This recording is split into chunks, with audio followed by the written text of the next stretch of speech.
Bayangkan sejenak bahwa di balik setiap tarikan napas yang engkau hirup hari ini, ada sebuah rahasia kuno yang telah lama menunggu untuk dikenali. Rahasia tentang siapa dirimu sebenarnya. Bukan nama yang dunia sematkan, bukan peran yang kau mainkan, dan bukan cerita yang orang lain tuliskan tentangmu, melainkan sesuatu yang jauh lebih tua, lebih dalam, dan lebih abadi dari tubuh yang sedang kau huni. Ada sebuah pertanyaan yang sejak ribuan tahun lalu selalu membayangi para pencari kebenaran. Dari manakah aku berasal dan kemanakah sebenarnya aku pulang?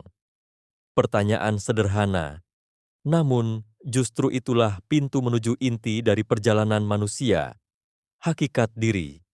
Sebuah misteri yang dahulu hanya dibisikkan di ruang-ruang sunyi para arif, dimaknai melalui kejernihan batin dan diungkap lewat bahasa simbol, kisah-kisah tua, serta tanda-tanda yang hanya bisa dibaca oleh jiwa yang terjaga.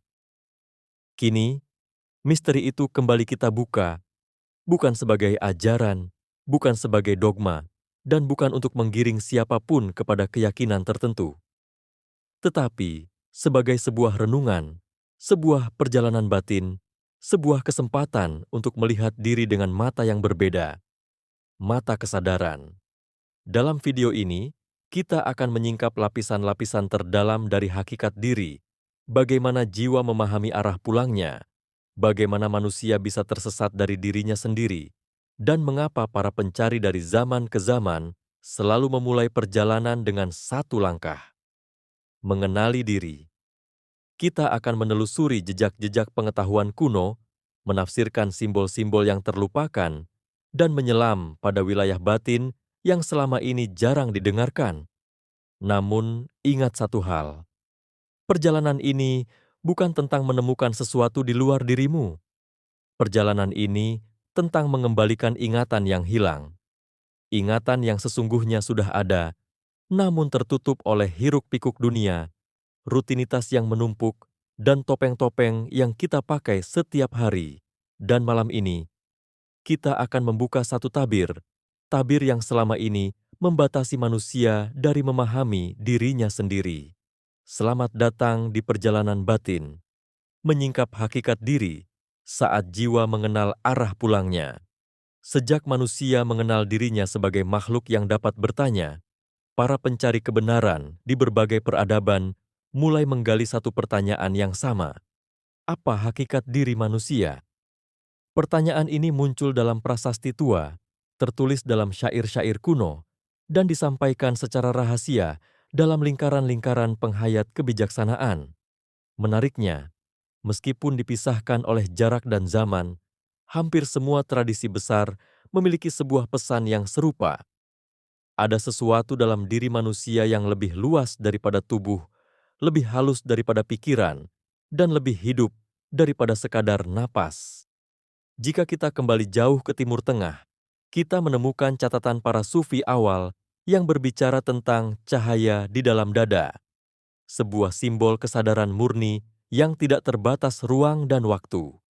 Bukan cahaya yang dapat dilihat mata, tetapi cahaya yang hanya bisa dirasakan ketika hati mulai tenang.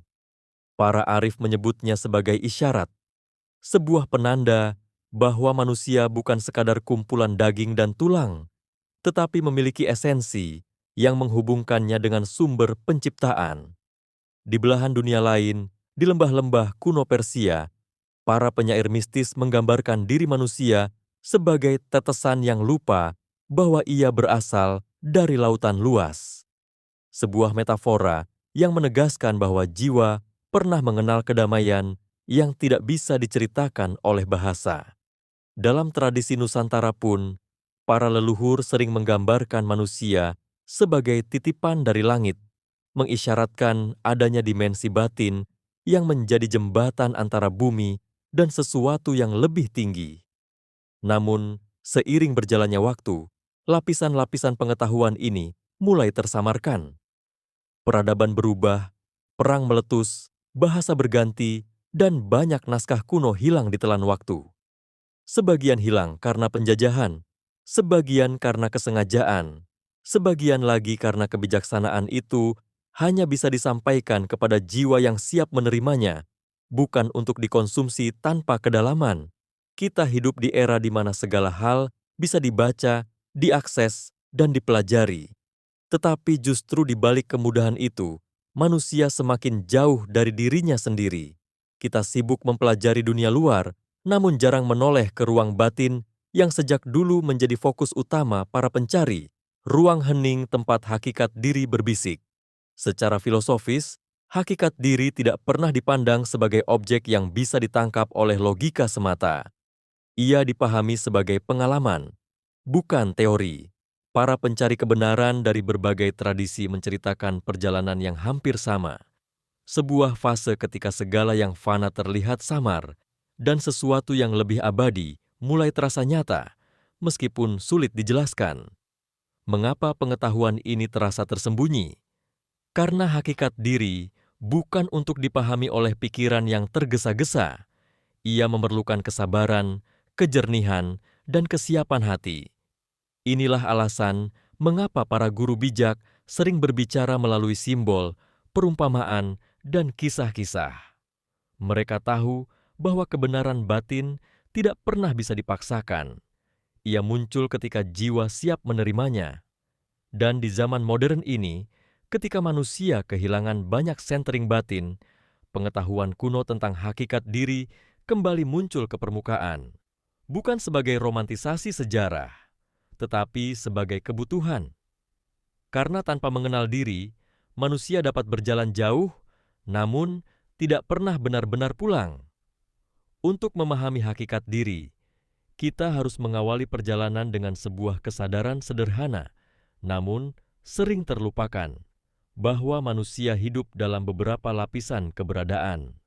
Kita mengenal tubuh, merasakan emosi, mengolah pikiran, tetapi jarang menembus ruang terdalam yang menjadi inti dari semuanya. Bayangkan manusia seperti sebuah rumah besar. Di luar ada teras, tempat kita berinteraksi dengan dunia. Itulah tubuh. Di dalamnya ada ruang tamu, tempat kita merasakan dan bereaksi. Itulah emosi. Lalu ada ruang kerja, tempat ide, analisis, dan memori berkumpul. Itulah pikiran. Namun di balik semua itu, tersembunyi sebuah ruang yang paling sunyi. Tidak semua orang pernah masuk ke sana. Para pencari menyebutnya sebagai ruang inti, tempat hakikat diri bersemayam. Ruang inilah yang kita cari. Ruang yang menjadi sumber rasa damai ketika dunia terasa kacau. Ruang yang membuat manusia tetap berdiri meski hidup memberi ujian. Ruang yang menghubungkan kita dengan arah pulang yang sejati. 1. Asal kehilangan diri. Sebelum menemukan hakikat diri, kita perlu memahami bagaimana manusia bisa melupakannya. Sejak kecil, kita dibentuk oleh nama, budaya, tekanan sosial, ambisi, dan ekspektasi. Setiap lapisan itu seperti debu yang menutupi cermin hati, hingga cermin itu tidak lagi memantulkan siapa diri kita sebenarnya. Dan semakin banyak debu yang menempel, semakin jauh manusia dari sumber jati dirinya. Ia tersesat dalam peran-peran hidup, sibuk menjadi apa yang dunia inginkan, bukan apa yang dirinya butuhkan. Para arif sering mengatakan, manusia bukan tidak memiliki hakikat diri, mereka hanya lupa di mana mereka meletakkannya. 2. Isyarat dari dalam meski tertutup, hakikat diri tidak pernah benar-benar hilang. Ia memanggil kita melalui tanda-tanda halus. Rasa hampa di tengah kesuksesan, kerinduan yang tak bisa dijelaskan, dorongan untuk mencari makna, atau ketenangan mendalam ketika hati diheningkan. Isyarat ini bukan gangguan, ini adalah undangan. Undangan untuk kembali pulang ke diri yang lebih dalam. 3. Peran nafas dalam pengenalan diri. Dalam banyak tradisi kebijaksanaan, nafas disebut sebagai jembatan antara dunia luar dan dunia batin. Nafas adalah gerakan yang paling dekat dengan hidup itu sendiri. Satu tarikan adalah datangnya kehidupan, satu hembusan adalah penyerahan. Nafas tidak pernah membohongi kita. Ketika gelisah, ia pendek. Ketika marah, ia panas. Ketika tenang, ia panjang. Namun lebih dari itu, Nafas menyimpan ritme kuno, ritme yang mengingatkan kita pada asal mula kehidupan. Setiap tarikan nafas, jika dilakukan dengan kesadaran, membawa manusia kembali pada pusat dirinya, seakan-akan nafas berbisik, "Inilah jalan pulangmu." 4. Cermin kesadaran. Untuk menyingkap hakikat diri, manusia perlu belajar melihat tanpa menghakimi, menilai tanpa memperbudak diri, dan menyadari tanpa terseret emosi. Ini adalah kemampuan yang disebut sebagai kesadaran hadir, suatu keadaan ketika seseorang melihat kehidupan sebagaimana adanya, bukan sebagaimana bayangannya. Kesadaran inilah yang perlahan membersihkan cermin hati. Setiap kilau kecil yang muncul adalah potongan ingatan tentang siapa diri kita sebenarnya. 5. Ruang sunyi sebagai gerbang. Sebelum memasuki hakikat diri, manusia harus melewati satu pintu, kesunyian. Kesunyian bukan berarti diam tanpa suara. Kesunyian adalah keadaan ketika pikiran berhenti berlari dan hati mulai berbicara. Disitulah banyak pencari menemukan apa yang mereka cari selama ini.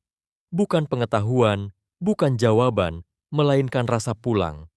Pulang kepada sesuatu yang tidak dapat dijelaskan dengan kata-kata, tetapi dapat dirasakan dengan kejelasan batin. Dan ketika manusia menyentuh ruang itu, even sebentar, ia akan menyadari bahwa hakikat diri bukan sesuatu yang dicapai, tetapi sesuatu yang diingat kembali. Untuk melangkah lebih dalam, kita perlu memahami bahwa perjalanan menuju hakikat diri bukanlah perjalanan linear, melainkan perjalanan yang penuh paradoks. Makin kita berusaha menggenggamnya, makin ia menjauh. Namun ketika kita merendahkan diri, melepaskan ambisi untuk menguasai atau memiliki, justru disitulah hakikat diri menampakkan dirinya. 1. Rahasia di balik paradoks diri para pencari kuno sering menggambarkan hakikat diri sebagai yang tampak dalam ketidaktampakan. Kalimat itu terdengar membingungkan, tetapi sebenarnya sangat sederhana. Hakikat diri tidak bisa dilihat oleh mata, tidak bisa dipahami oleh logika kaku, tidak bisa dijelaskan seluruhnya oleh bahasa. Ia hadir dalam pengalaman, dalam rasa, dalam kesadaran yang muncul tanpa dipaksakan. Inilah sebabnya mengapa para bijak tidak pernah memaksa orang lain untuk mengerti. Mereka hanya menunjukkan arah, lalu membiarkan setiap jiwa menemukan jalannya sendiri. Karena hakikat diri adalah pengalaman personal, pertemuan antara manusia dengan sesuatu yang lebih dalam dari dirinya. 2. Membedakan suara ego dan suara batin. Di dalam diri manusia ada dua suara yang sering disalahpahami. Yang pertama adalah suara ego, keras, ingin diakui, ingin merasa benar, dan selalu haus akan validasi. Suara inilah yang sering mengalihkan manusia dari pusat dirinya. Yang kedua adalah suara batin, lembut, jernih, tenang, dan tidak pernah memaksa. Suara batin tidak berlomba untuk didengar. Ia hanya muncul ketika manusia cukup hening untuk mendengarnya. Para pencari menyebut suara batin ini sebagai bisikan pulang. Isyarat halus bahwa ada yang lebih murni dalam diri kita, menunggu untuk disadari. 3. Cahaya kesadaran dan bayangan diri. Dalam perjalanan mengenal diri, ada dua fenomena yang sering muncul, cahaya dan bayangan. Cahaya kesadaran adalah momen ketika seseorang merasakan kejelasan yang tiba-tiba, seolah memahami sesuatu tanpa perlu berpikir, seolah melihat kebenaran batin tanpa melalui kata-kata, atau merasakan kebeningan yang sulit dijelaskan. Namun ada pula bayangan diri, yaitu bagian dari diri manusia yang terbentuk dari trauma, luka, dan pengalaman masa lalu. Bayangan ini bukan musuh.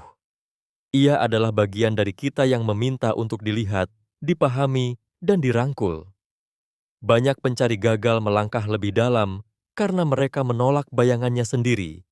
Padahal, hakikat diri hanya dapat disingkap ketika manusia berdamai dengan semua bagian dirinya, cahaya maupun bayangan.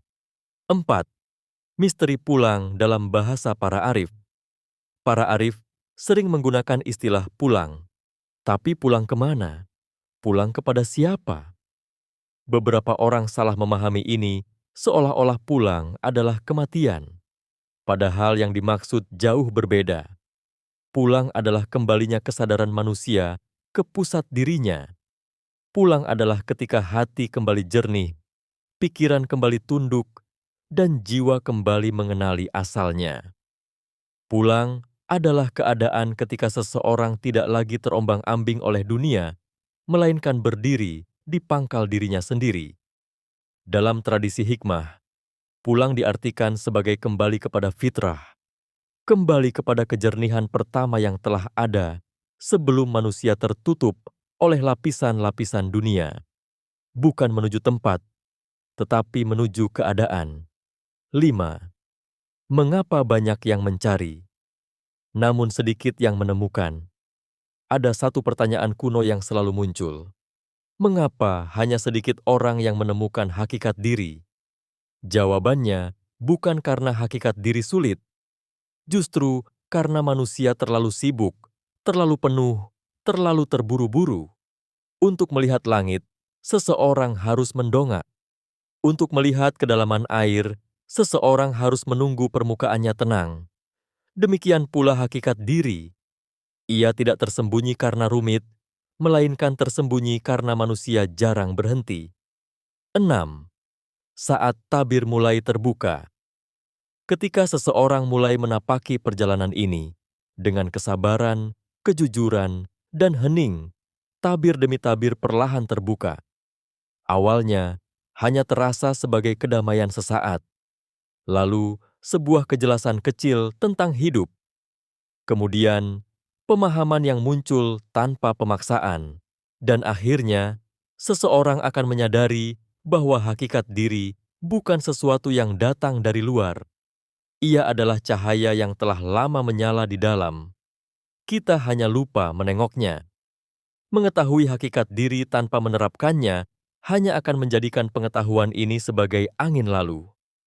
Agar perjalanan ini benar-benar menjadi pengalaman batin, setiap pencari perlu membawa pemahaman itu ke dalam kehidupan sehari-hari. Bagian ini bukan sekadar teori, melainkan langkah-langkah praktis yang bisa dilakukan siapa saja, kapan saja, tanpa perlu ritual rumit atau simbol-simbol khusus. Inilah cara menghidupkan kembali arah pulang di dalam diri. 1. Latihan nafas, gerbang kesadaran. Paling sederhana nafas adalah kunci, bukan sekadar mekanisme tubuh, tetapi sebuah jembatan halus antara kesadaran luar dan kesadaran dalam.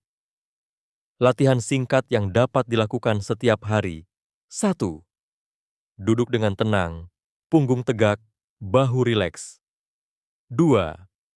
Pejamkan mata perlahan. 3. Tarik nafas selama 4 hitungan. 4. Tahan 1 atau 2 detik. 5. Lalu hembuskan perlahan selama 6 hitungan. Ulangi selama 2 hingga 5 menit. Tujuan dari latihan ini bukan untuk mengosongkan pikiran, tetapi untuk menenangkan arusnya. Semakin stabil nafas, semakin stabil kesadaran. Dalam ketenangan itulah, bisikan batin mulai terdengar. Ini bukan meditasi formal, ini adalah pengingat jalur pulang. 2. Latihan kesadaran hadir. Kesadaran hadir berarti memandang setiap momen sebagaimana adanya, tanpa terbawa masa lalu atau terburu masa depan. Coba lakukan latihan ini. Ketika makan, sadari tekstur makanan, aromanya, rasanya. Ketika berjalan, sadari langkah kaki, arah angin, suhu udara. Ketika berbicara, hadirkan diri sepenuhnya pada orang di depanmu. Latihan sederhana ini perlahan menuntun manusia kembali ke pusat dirinya, membangunkan kesadaran yang selama ini tertidur karena rutinitas. Ini adalah cara meleburkan kabut ego dan menyapa inti diri dengan lembut. 3. Jurnal sunyi. Menulis untuk melihat diri. Kadang pikiran terlalu berisik untuk didengarkan. Karena itu, menuliskannya menjadi cara efektif untuk mengurai simpul batin. Setiap malam, tulislah 3 hal. Apa yang membuatmu bersyukur hari ini? Apa yang membuatmu terusik? Apa yang ingin kau benahi dalam dirimu? Jurnal bukan sekadar catatan, ia adalah cermin. Dan melalui cermin, manusia dapat melihat sisi-sisi yang selama ini tersembunyi. 4. Berlatih membedakan suara ego dan suara batin. Setiap keputusan besar biasanya diringi dua suara. Suara yang tergesa, ingin kemenangan cepat, ingin pembenaran, itu ego. Suara yang tenang, jelas, tidak memaksa, itu batin. Untuk melatihnya, lakukan cara ini. 1. Ketika menghadapi pilihan, berhenti sejenak. 2. Ambil 3 tarikan nafas dalam. 3. Rasakan suara mana yang muncul, yang berisik atau yang jernih. Semakin sering latihan ini dilakukan, semakin mudah seseorang mengenali arah pulangnya. 5. Merawat kesunyian. Kesunyian adalah ruang di mana hakikat diri bernafas. Tidak harus pergi ke gunung, tidak harus duduk berjam-jam. Cukup 5 menit tanpa gangguan, tanpa gawai, tanpa musik, tanpa percakapan. Biarkan dirimu duduk dalam keheningan kecil itu. Disitulah jiwa mulai merapikan dirinya. 6. Menghadapi bayangan diri dengan lembut. Setiap luka, trauma, atau ketakutan adalah bagian dari perjalanan. Ketika bayangan itu muncul, jangan tolak, jangan memusuhi. Tanyakan dengan lembut, apa pesanmu untukku? Menariknya, ketika bayangan diterima, ia berubah menjadi cahaya pemahaman. 7. Menjadikan hidup sebagai ladang latihan hakikat. Diri bukan ditemukan dalam hutan atau gua, tetapi di tengah kesibukan hidup. Saat kecewa, saat marah, saat sedih, saat bersyukur. Setiap momen adalah undangan untuk mengenali siapa diri kita sebenarnya. Dan ketika latihan ini dilakukan konsisten, jiwa perlahan akan ingat arah pulangnya. Pada akhirnya, perjalanan menyingkap hakikat diri bukanlah perjalanan menemukan sesuatu yang baru, melainkan perjalanan pulang menuju sesuatu yang telah lama ada dalam diri kita. Seluruh langkah, latihan, dan renungan yang telah kita bahas bukan bertujuan menjadikan seseorang lebih spiritual atau lebih suci, tetapi untuk mengembalikan manusia kepada keadaan paling aslinya, jernih, sadar, dan merdeka dari hiruk-pikuk yang menutupinya. Sejak awal kehidupan, manusia dilahirkan dengan kejernihan bawaan. Namun perlahan, tubuh, pikiran, pengalaman, dan dunia luar menutupi cahaya itu. Kita tumbuh dengan nama, peran, luka, ambisi, dan ketakutan. Semuanya membentuk lapisan-lapisan yang kadang membuat kita lupa pada siapa diri kita sebenarnya. Namun hakikat diri tidak pernah padam. Ia tetap menyala, meski redup. Ia tetap memanggil, meski pelan. Ia tetap menunggu, meski lama. Dan setiap kali kita menenangkan diri melalui nafas, setiap kali kita hadir sepenuhnya dalam momen, setiap kali kita berani melihat bayangan diri, setiap kali kita memberi ruang bagi kesunyian, kita sebenarnya sedang mengetuk pintu pulang itu. Perjalanan batin bukan untuk diselesaikan, tetapi untuk dijalani. Tidak ada tujuan akhir, karena hakikat diri terus berkembang seiring kesadaran kita tumbuh. Yang ada hanyalah langkah demi langkah yang membawa kita lebih dekat kepada pusat diri kita sendiri, tempat di mana jiwa menemukan arah pulangnya. Terima kasih sudah menonton video ini. Jangan lupa subscribe, like, dan komen.